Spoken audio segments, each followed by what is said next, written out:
Pentagon. The day before 9/11, Secretary of Defense Donald Rumsfeld declared war, not on foreign terrorists. The adversary is closer to home. It's the Pentagon bureaucracy. He said money wasted by the military poses a serious threat. In fact, it could be said that it's a matter of life and death. Rumsfeld promised change, but the next day, the world changed. And in the rush to fund the war on terrorism, the war on waste seems to have been forgotten. My 03 budget calls for more than $48 billion in new defense spending. More money for the Pentagon when its own auditors admit the military cannot account for 25% of what it already spends. According to some estimates, we cannot track $2.3 trillion in transactions. $2.3 trillion with a T. That's $8,000 for every man, woman, and child in America. To understand how the Pentagon can lose track of trillions, consider the case of one military accountant who tried to find out what happened to a mere $300 million. We know it's gone, but we don't know what they spent it on.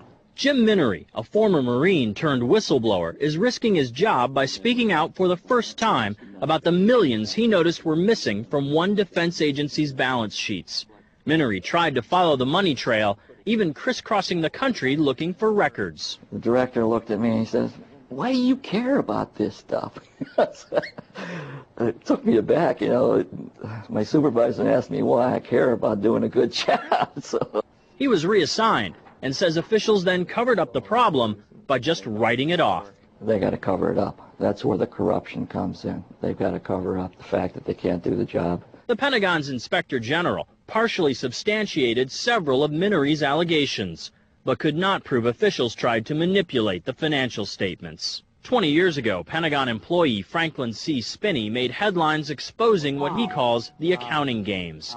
He's still there, and although he does not speak for the Pentagon, he believes the problem has gotten worse. Those numbers are pie in the sky. The books are cooked routinely year after year after year. Retired Vice Admiral Jack Shanahan commanded the Navy's Second Fleet the first time Donald Rumsfeld served as Defense Secretary. With good financial oversight, we could find $48 billion in loose change in that building without having to hit the taxpayers. In the 2.5 minutes since this report began, the Pentagon has spent nearly $2 million, and it may never know where 25% of those tax dollars went.